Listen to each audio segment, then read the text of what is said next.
Graça, paz e misericórdia de Deus seja sobre você nesta manhã e sobre aqueles que nos acompanham pela rede social do YouTube.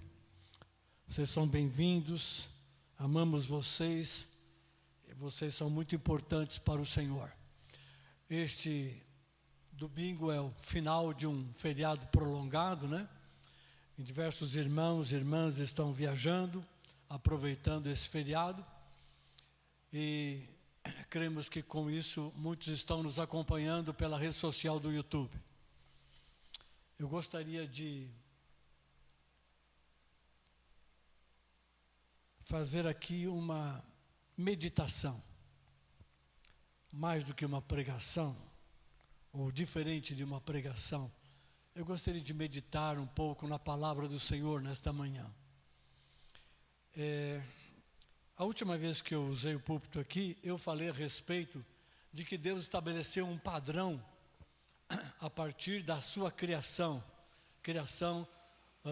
da natureza e do homem e da mulher. Ele diz: sede fecundos, multiplicai-vos, enchei a terra, dominai ou sujeitai-a, né? Ou seja, colocou Adão e Eva e toda a raça para governar, para administrar a sua criação. Isso se repete, né, para os homens e mulheres que Deus chamou posteriormente. Nós falamos sobre isso, né? Da ordem de Deus de tornar o ser humano fecundo, produtivo, frutífero e ter graça e sabedoria para governar, para administrar tudo aquilo que Deus criou e colocou nas mãos do homem. E eu falei também que esse tipo de vida que Deus criou, ele é baseado na fé. E no Novo Testamento, você encontra Paulo falando que o meu justo, aquele que eu justifico, vai viver pela fé, ou vai caminhar pela fé. Eu enfatizei isto. Hoje eu gostaria de falar um pouquinho mais sobre isso, mas agregar à fé outros elementos.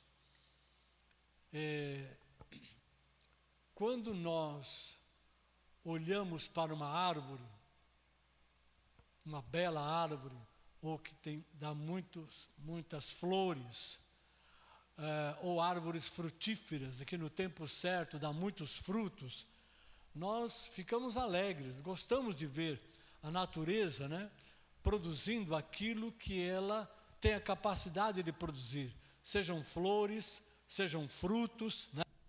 Muitos ramos, muitas folhas.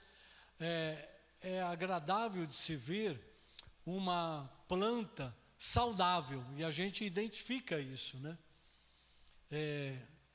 Não importa se ela produz frutos ou não. Então, da mesma maneira, as nossas vidas.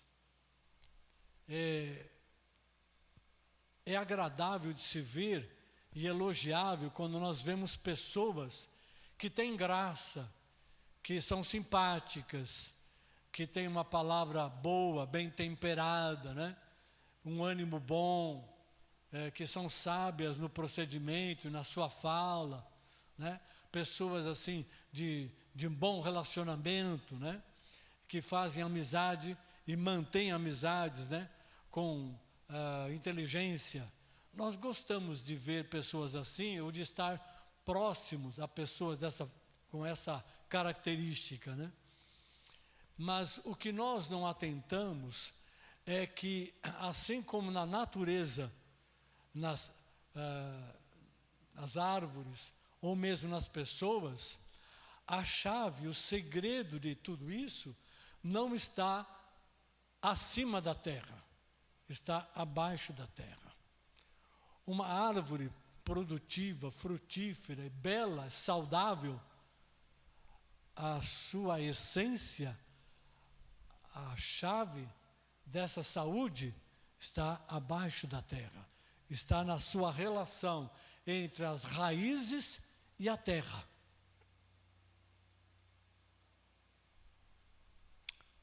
E é isso que eu quero falar para você nesta manhã. Eu quero falar um pouco da nossa relação como cristãos, né? Que somos chamados para ser uma bênção, somos chamados para andar num caminho de salvação, somos chamados para andar em liberdade, não na escravidão, somos chamados para andar na verdade, não na mentira, nem no engano. Somos chamados para ser abençoadores e não dependentes, né, da bênção de outro, como se não tivéssemos nada. Então, a nossa vida interior, a nossa capacidade de ser produtivo, de ser frutífero, está na nossa vida interior. E a nossa vida interior é como aquela raiz da árvore que está oculta aos olhos de quem passa, né, pelo caminho, e que tem uma relação com a terra. E nós também temos uma relação com aquilo que Deus estabeleceu. E é disso que eu quero falar nesta manhã. Como na outra palavra que eu ministrei, eu falei a respeito de fé, eu citei o texto de Romanos 1,17, que diz que o meu justo viverá por fé, que a justiça de Deus se revela no Evangelho de fé em fé. Porque o meu justo viverá por fé. Mas a fé não anda sozinha. Eu citei outras coisas, mas hoje eu quero estabelecer uma outra relação aqui. A Bíblia também diz que a lei veio através de Moisés, mas a graça e a verdade vieram através de Jesus Cristo. A graça de uma maneira ampla, né? Totalmente aberta. Mas a graça de Deus está presente já no povo de Israel, no Primeiro Testamento, né, o chamado Antigo Testamento. Você vê a graça de Deus. Quando Abraão foi chamado, a graça de Deus estava se manifestando. A palavra de Deus diz lá em Gênesis 12, que Deus veio a Abraão e disse, sai da tua terra, da tua parentela e da casa do teu pai, para uma terra que eu te mostrarei.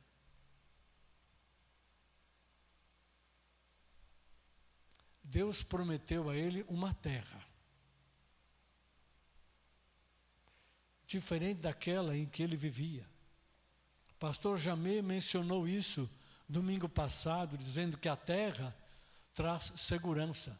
Deus deu a terra aos filhos dos homens, e por meio da terra ele vive, por meio da terra ele trabalha, por meio da terra ele produz, por meio da terra ele governa, ele cuida da criação. Falou, eu vou te dar uma outra terra. Mas quando a gente olha para a história de Abraão, a caminhada de Abraão com Deus lá em Canaã, você não vê Deus dando a ele um pedaço de terra. Aliás, o único pedaço de terra que ele possuiu foi quando ele comprou um pedaço de terra que tinha uma caverna para poder ali enterrar Sara, sua esposa. E depois, né, ele também foi enterrado, e aí os seus filhos ali e tal. Mas nem um pedaço de terra, mas ele prometeu que ele iria herdar, e a descendência dele iria possuir a terra. Parece que Deus deu a ele primeiro uma outra terra, uma terra que não é natural, uma terra espiritual. O que eu quero dizer com isso? Deus deu a ele antes uma terra onde a vida dele seria plantada. E esta terra é constituída da bênção de Deus, da palavra de Deus, da justiça de Deus, da graça de Deus, do poder de Deus. Toda a riqueza na qual a vida de Abraão poderia ser plantada.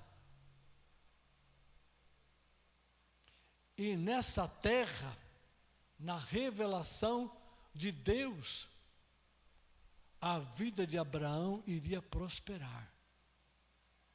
Então, ele não se tornou dono de um pedaço de terra de Canaã, mas Deus o fez prosperar, a ponto que ele se tornou riquíssimo, né? Tinha muitos empregados trabalhando para ele, né?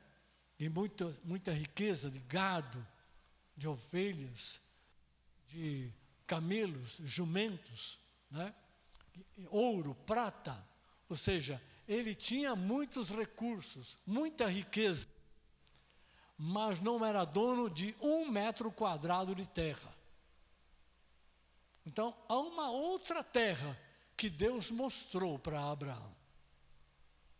E essa terra tem um caráter espiritual, figurado, porque a riqueza da terra estava nas mãos dele, mas ele não possuía a própria terra, mas a riqueza estava na mão dele.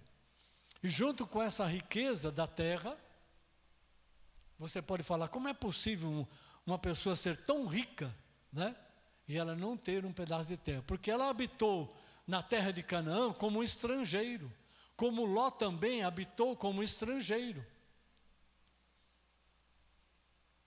como Isaac habitou como estrangeiro, sem ter a propriedade da terra em si.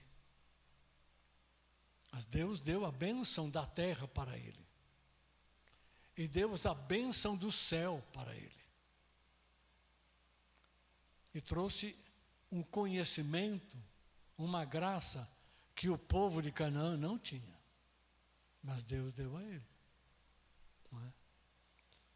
Então, isso é graça. O chamado de Abraão é graça, porque ele disse, sai de tudo isso e eu te abençoarei, engrandecerei o teu nome, sê tu uma bênção.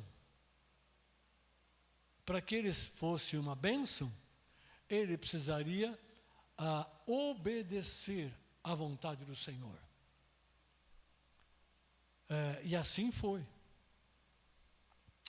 Então, eu quero que você entenda que o primeiro elemento na vida de um ser humano, e isso vale para o Abraão, para os judeus e para os cristãos, é a graça de Deus. Sem a graça de Deus, nós não temos nada, nós não somos nada, porque nós não merecemos coisa alguma. E nós não temos nada que nós possamos fazer pelo nosso esforço ou sabedoria para ganhar um crédito diante de Deus.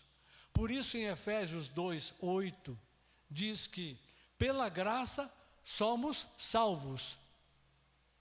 E isso não vem de vós.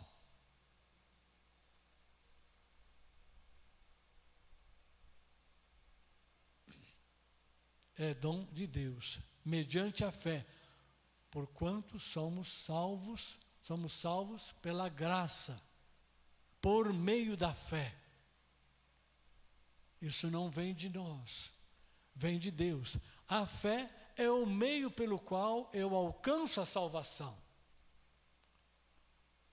Eu alcanço a vontade de Deus, que está manifestada, disponível pela graça, pelo favor, pela mercê de Deus para conosco.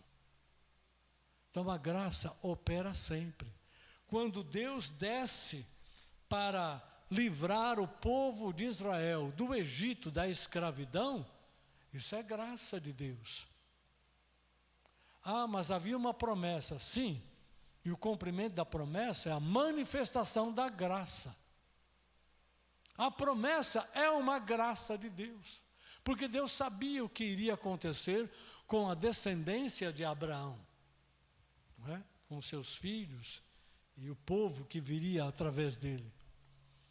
Quando Deus traz o povo de Israel do Egito para o deserto, lá no Monte Sinai, e renova ali uma aliança com esse povo, que já havia sido feita antes com Abraão, Isaque e Jacó, agora está fazendo com o povo, com os descendentes. Essa aliança é fruto da graça de Deus. Conduzir o povo de Israel por um deserto terrível, como está descrito no livro de Êxodo e no livro de Deuteronômio, sustentando esse povo, guardando, suprindo. Diz que a sandália não desgastou, as roupas não foram desgastadas, não faltou comida, nem pão, nem água. Sustentou por 40 anos. Isso é graça, porque o povo não trabalhou para isso. Não fez nada para obter isso. Foi graça de Deus. De dia uma nuvem que cobria, dirigia e guarnecia. De noite um fogo que clareava o acampamento, que dava calor nas noites frias. Isso é graça de Deus. Então, eu quero estabelecer para você que a vida íntima, interior, a nossa relação do ser humano com Deus está baseada em 3 eixos. Primeiro, a graça que vem de Deus. Porque se não houver a graça de Deus, não tem vida, não tem relação com Deus. A criação do ser humano é um ato da graça de Deus, porque ele não precisava fazer isso. Ele fez porque ele quis. Depois do pecado, a graça se tornou mais importante ainda, porque sem a graça, o ser humano morre, o ser humano desaparece. Não tem sentido, porque primeiro ele fez a escolha errada, e agora a graça de Deus, o favor de Deus, é o meio pelo qual ele pode voltar a Deus. E o propósito eterno de Deus pode, enfim, se revelar e se manifestar e se cumprir na vida desse ser humano. O pecado rouba, a graça devolve. Se você quer compreender isso melhor, leia Romanos capítulo 5 e 6. Você vai ver Paulo descrevendo a operação da graça de Deus na vida do ser humano. Então, graça é o primeiro eixo. Sem a graça, não tem obra de Deus.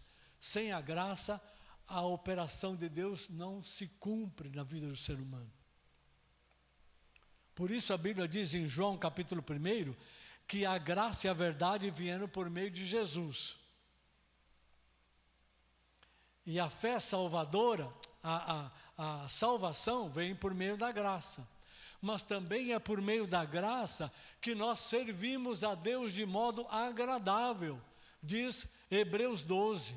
Por meio da graça servimos de modo agradável, agradavelmente ao Senhor. Devemos reter a graça pela qual servimos a Deus. Efésios 4 diz que pela graça de Jesus recebemos dons. E aí ele cita os 5 dons principais, né? Apóstolo, profeta, evangelistas, pastores e mestres. Romanos 12, versículo 8, diz que o dom da graça, ele nos dá o dom da graça para que a gente possa ter algum dom para poder servi-lo, servindo no corpo e servindo no mundo. É dom da graça. Ele cita diversos dons ali. Então, a graça é o fator que nos traz salvação. A graça é o fator que nos capacita para servir a Deus. A graça é o meio pelo qual nós servimos a Deus mediante a fé, que estabelece uma relação uma vida de dependência e de confiança em Deus. Então nós temos a graça que opera, se manifesta por meio da fé, e não de obras, e não do esforço humano. E a fé nos leva a um terceiro eixo, que é a obediência. Então, graça vem de Deus, fé também é um dom de Deus.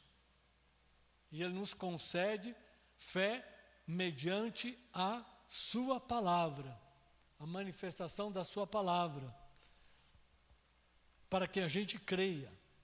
E a fé chama, quando nós cremos, a fé chama uma atitude, é a atitude de obediência ou de submissão. Quando você lê o Evangelho de João, a palavra crer, ela está muito presente. Você não encontra muito a palavra fé, mas a palavra crer, crendo, está de modo abundante no Evangelho de João. Mas fé e crer é a mesma coisa, tá? Fé é um substantivo, crer é o verbo, mas no original é a mesma palavra.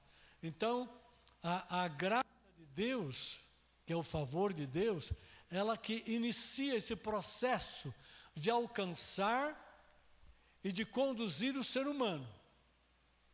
A fé está associada à graça porque, por meio da fé, da palavra de Deus manifesta a nós, nós cremos, nós nos colocamos numa posição de submissão, de dependência.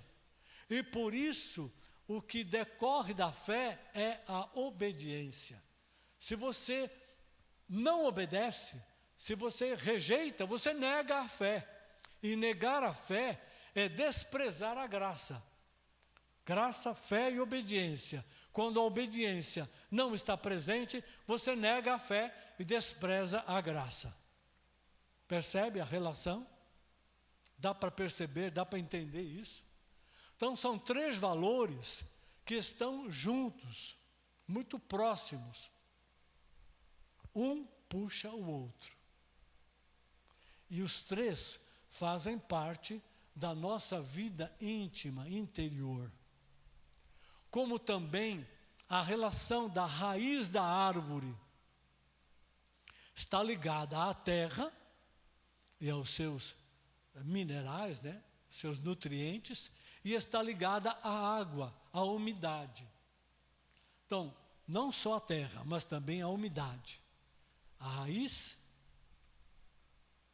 tem força, tem vida, tem saúde, quando ela está ligada à terra, aos seus nutrientes e à água. Por isso, em Salmo 1 diz que o justo é semelhante a uma árvore plantada junto aos ribeiros de água, que dá fruto ao seu tempo. As suas folhas permanecem verdinhas, né? Sadias. Então, tem essa figura. Em Jeremias 17, a mesma figura está presente. Em Ezequiel 47, quando fala daquele rio que sai do templo, né? E vem pela campina e se espalha pela terra, né? Ele cita esse rio e depois diz que o rio cresce tanto, é um rio muito grande, ele vai desembocar lá no Mar Morto. Mas ele vê nas ribanceiras, nas margens do rio, muitas árvores, porque essa água é sadia, e aonde ela vai, ela leva a vida. Então, graça, fé e obediência estão interligados, associados, um chama o outro, um trabalha com o outro. Por isso, vamos exemplificar agora usando a palavra, né?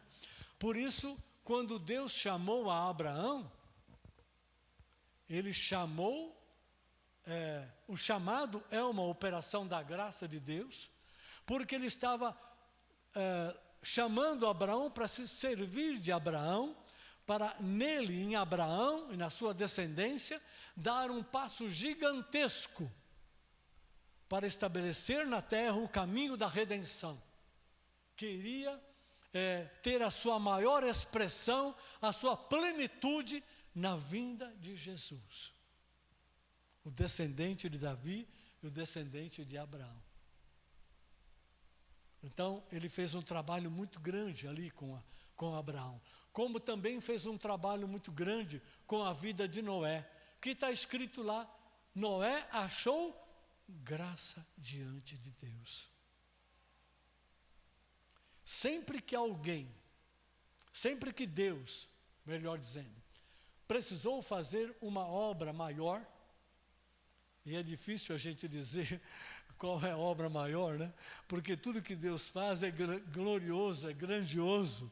Mas sempre que Deus quis fazer uma obra na terra, Ele encontrou graça.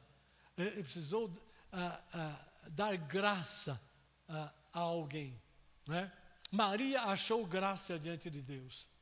Não está escrito isso? E você acha que Isabel e Zacarias não acharam graça diante de Deus?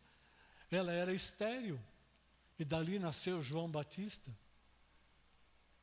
Tudo que Deus faz na terra, na sua criação, tem a marca da graça de Deus, do favor de Deus. Então, Abraão Deus disse, sê tu uma bênção. Quando você vai no capítulo 17 de Gênesis, Abraão foi chamado com 75 anos. No capítulo 17 de Gênesis, a palavra de Deus diz que ele tem 99 anos. E Deus aparece a ele e diz que ele vai abençoá-lo ainda mais. Vai dar um filho a ele. E muda o nome dele de Abrão, que significa Abrão, pai exaltado. Quando Deus chamou Abrão e prometeu bênçãos, o nome dele era pai exaltado, mas ele não era nem pai e nem exaltado. Mas Deus prometeu o filho. Em Gênesis 17, aos 99 anos, já havia nascido Ismael, mas Deus falou, não vai ser esse não. O teu herdeiro que vai seguir a tua linhagem, a descendência que eu vou abençoar, não está em Ismael, vai sair do ventre de Sara. Sara era estéril. E Deus muda, nessa descrição de Gênesis 17, ele muda o nome de Abrão para Abraão. Qual é a diferença? Abrão significa pai exaltado, e o que ele não era. E Deus falou, agora eu vou chamar você de Abraão, que significa pai de numerosas nações, ou de uma grande multidão. Aleluia. E um ano depois nasce Isaac. E é na linhagem de Isaac que Deus iria cumprir a sua promessa. Mas ali em Gênesis 17, Deus fala uma coisa muito interessante. Ele diz, anda na minha presença e sê perfeito. Na nova versão transformadora, diz assim, sê fiel e seja íntegro. Anda em fidelidade comigo e seja íntegro.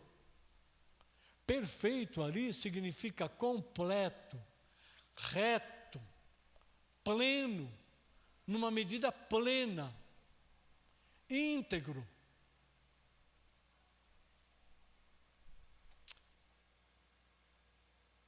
É a mesma coisa que está no Novo Testamento, quando fala de perfeição, de ser perfeito, de ser completo, ser íntegro, de ser levado a uma medida plena.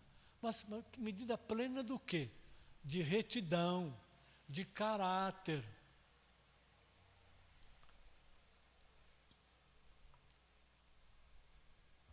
Numa medida plena que vem segundo o caráter, segundo a imagem de Deus, segundo o caráter de Cristo. Então, quando Abraão foi chamado, lá em Gênesis 12, Deus prometeu abençoá-lo e diga, sê tu uma bênção. E ele foi realmente uma bênção. Se você ler os capítulos seguintes de Gênesis, você vai ver aonde Abraão foi, ele foi uma bênção. Ele foi abençoado, porque Deus falou que ia abençoá-lo, e ele abençoou. E aqueles que o abençoaram, foram abençoados. Aqueles que o amaldiçoaram, Abraão, sua esposa, tudo que ele tinha, também foram amaldiçoados. Mas em Gênesis 17, quando ele está prestes a dar Isaque, né, para cumprir a promessa, ele diz, anda na minha presença. O caminho de Deus não é um caminho estático. O caminho de Deus não é um vale, não é um buraco, não é uma caverna. Não é um canto qualquer que você pode se acomodar, ficar ali. Ah, Deus me abençoou, eu vou ficar por aqui mesmo, estou bem, obrigado. E acabou. Até que me chame para os céus. Não. O caminho de Deus, como nós cantamos nos Salmos, né? Salmo 18, o caminho de Deus é perfeito. Mas Ele faz com que aqueles que andem no caminho de Deus se tornem perfeitos. Não existe essa do caminho de Deus ser perfeito, mas os que andam nesse caminho são tortos, são defeituosos, são incompletos, cheios de defeito, cheio de aspereza. Não tem isso. Deus nos chamou para um caminho perfeito, mas Ele gera em nós a perfeição. Então, andar na presença de Deus, como Deus falou para Abraão, anda comigo, segue comigo, ser fiel a tudo aquilo que eu estou te ensinando, te colocando para você viver e fazer. E você se tornará íntegro, reto, perfeito, sem defeito, completo, semelhante a mim. Porque quando Deus criou o ser humano, Ele criou a imagem dele. E perfeição vem quando a imagem de Deus está novamente restaurada no ser humano. E a maior imagem de Deus revelada sobre a terra, você sabe qual é? É Jesus. Ele é a plenitude de Deus. E nós somos chamados para ser a imagem dele. Ou a imagem de Deus segundo o modelo que é Cristo. Então, andar com Deus e se tornar íntegro ou perfeito é uma caminhada, é uma vida dinâmica, diária. Recebendo e usando a graça de Deus, mantendo fé ou fidelidade e aprendendo a obedecer a cada dia a sua vontade, a sua palavra. É por meio desses três eixos que a nossa vida é estabelecida numa relação íntima, pessoal, próxima com Deus. E é para isso que Deus nos deu o Espírito Santo, para que nós possamos vivenciar esta relação da graça, da fé e da obediência. Deus, em Filipenses 2, está escrito que Deus é aquele que opera em nós o querer e o efetuar segundo a sua vontade.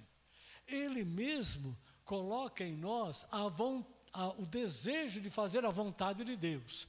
Mas não somente o desejo, Ele opera para que dentro de nós a nossa vontade seja conduzida, seja guiada, seja inclinada a fazer a vontade de Deus. Então não é apenas ter o desejo de fazer a vontade, é também ter a nossa vontade inclinada, levada a fazer a vontade de Deus. Então Ele nos dá força, Ele põe em nós o querer, e não apenas o desejo de fazer. E é nessa jornada. Então, isso faz parte daqueles elementos da intimidade, da nossa relação com o nosso Pai, com o Filho e com o Espírito, e pelo Espírito. Isso, as pessoas ao nosso redor não enxergam, porque isso faz parte da nossa comunhão íntima com Deus. E é essa comunhão íntima e esses três valores, esses três eixos, ou esses três canais, que precisam estar desembaraçados. A graça não pode ser desprezada, a graça não pode ser pisada, a fé não pode ser abandonada, a fé não pode ser vendida, a fé não pode ser descartada. A obediência deve ser mantida. A obediência é fruto dessa graça e dessa fé. A obediência não pode ser manchada e impedida por outras coisas que ganham espaço na nossa vida, que nos cegam, que nos absorvem, que geram cobiça dentro de nós e que vêm a substituir a nossa fé e a nossa obediência a Deus por declinar a nossa vida para outras coisas que não agradam a Deus e que não produzem a vontade de Deus em nós, que não gera a vida de Deus em nós. Então, assim como uma árvore produz e é frutífera, é saudável, porque as suas raízes estão em completo contato com a água e com os nutrientes da terra, num esforço constante, as raízes se estendem, né? As raízes não ficam só com aquele tanto de raiz, né? Tem árvores que, para manter a saúde da árvore, ela tem que estender a vários e vários metros as suas raízes para os lados e para o fundo da terra. Quanto maior a árvore, maior as suas raízes, mais fortes suas raízes, mais funda na terra ela tem que entrar e mais largas ela tem que se estender. Isso você consegue ver, porque você passa em alguns lugares aí, alguns parques, alguns bosques, em que as raízes estão aflorando. Você vai aqui ao lado da prefeitura, ali, lá do estacionamento, ali está cheio de árvores. E uma parte dessas árvores estão todas com as raízes de fora. Você imagine o que tem debaixo da terra. E as nossas raízes,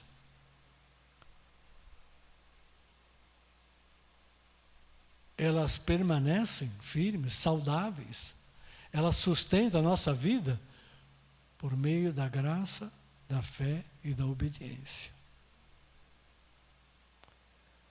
Anda comigo, Abraão, anda na minha presença e se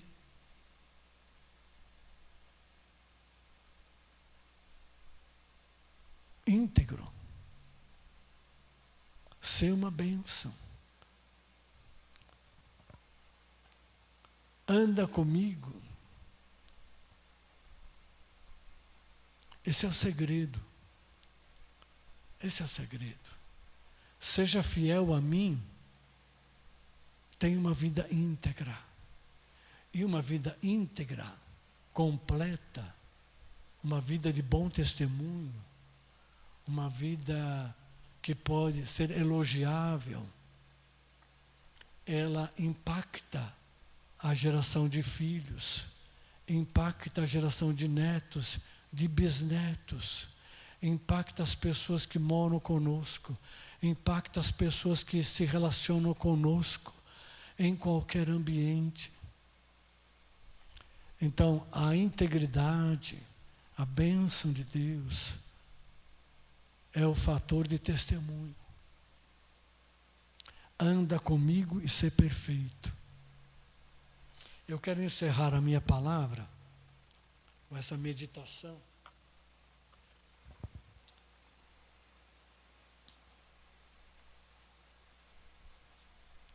Com esse envelope.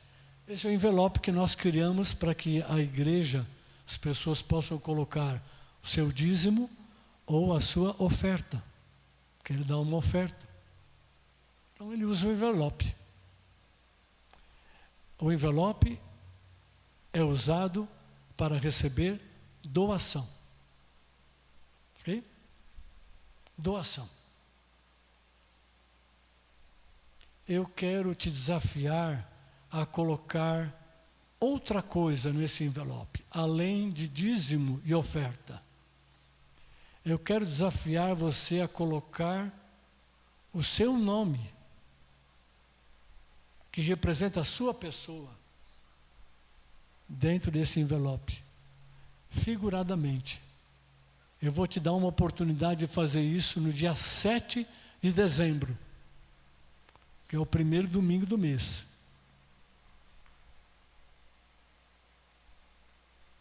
Vai ser um ato profético. Porque quando você colocar aqui o seu nome,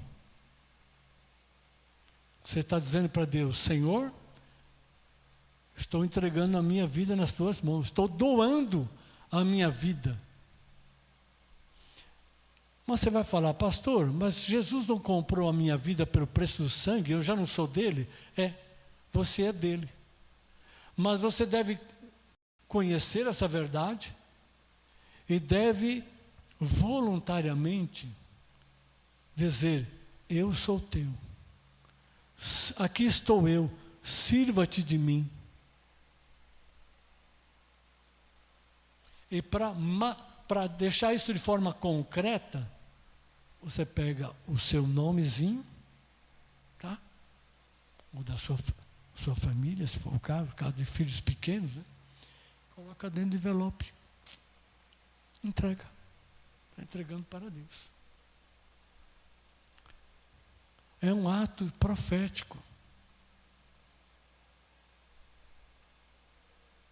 Nesse caso, você não precisa colocar dentro do envelope. Nós vamos ter aqui uma cestinha. Você coloca o seu nome na cestinha. Um papel. Nós vamos usar isso como ato profético. Fala: Senhor, eu sou teu.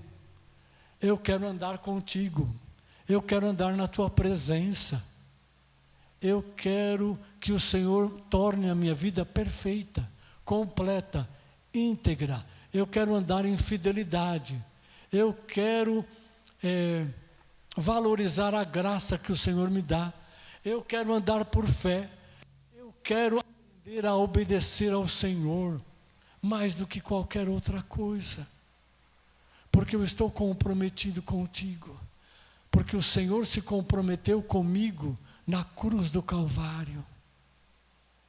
Na verdade, Ele se comprometeu quando Ele enviou Jesus a essa terra.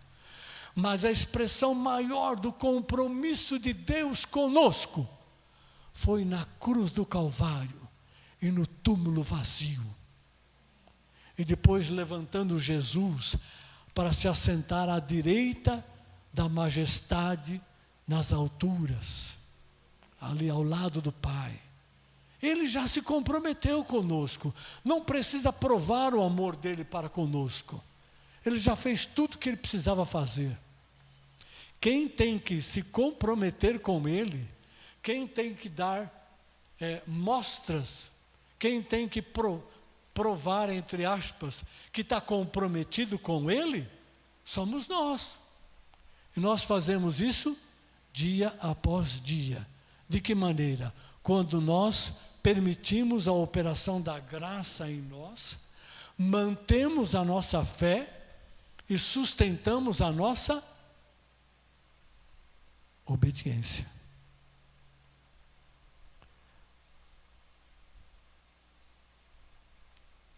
Anda na minha presença e ser perfeito. É a palavra de Deus para você nesta manhã e para mim.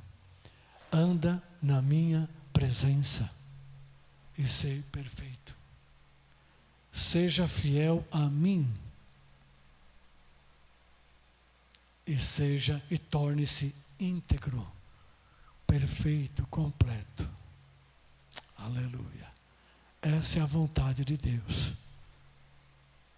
No começo deste ano, eu disse que nós precisávamos crescer espiritualmente, avançar em nossa jornada com Deus e conquistar aquilo que Deus estava colocando diante de nós. Nós estamos chegando no final do ano. Estamos perto de dezembro. Como é que foi o ano? Está valendo o que eu falei lá atrás. E Deus vai continuar falando conosco. Deus vai continuar desafiando os nossos corações. Você ouviu a palavra profética hoje? Pois é. Deus está nos preparando para coisas maiores. Porque Deus, quando libera a palavra dele e derrama o seu Espírito sobre a terra, Ele vai fazer coisas grandes.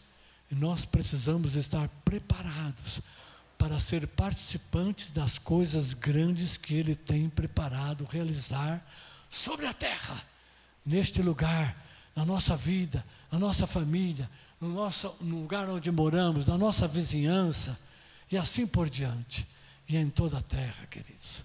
Aleluia, glória a Deus. Tome a sua posição, alinhe-se com o Senhor, deixe a palavra de Deus operar na sua vida, responda positivamente àquilo que Deus está falando com você. Glória a Deus. Vamos ficar de pé, vamos orar. Querido Pai, em nome do Senhor Jesus Cristo, nós te louvamos por esta manhã, te louvamos pela tua palavra, te louvamos por poder meditar nas coisas que o Senhor já fez, que está fazendo e há de fazer sobre a terra neste tempo, Senhor. No tempo dos nossos filhos e netos, no tempo da nossa geração e da geração vindoura. Te louvamos, Senhor, por toda a graça que o Senhor nos dá. Te louvamos pela fé que o Senhor coloca em nossos corações. E te louvamos pelo espírito de obediência que o Senhor põe em nós, para que a gente ande na tua vontade, glorifique o teu nome, exalte, Senhor, a tua palavra e o teu querer, e nós sejamos instrumentos do teu amor, instrumentos do teu poder, instrumentos da tua graça, para que o Senhor seja revelado e conhecido, especialmente daqueles que ainda não conhecem o teu caminho, a tua salvação e o teu amor tão grande, Senhor, através de Cristo Jesus. Muito obrigado, ó Pai. Manifesta o teu amor, manifesta a tua graça, torna, Senhor, esta congregação sadia, torna o teu povo neste lugar, Senhor, tanto os pais como os filhos, sadios um por um. Ajuda-nos a responder positivamente ao teu chamado e ao teu desafio, em nome do Senhor Jesus Cristo. E quem crê, diga amém, Jesus. Glória a Deus, glória a Deus. Amém, Jesus.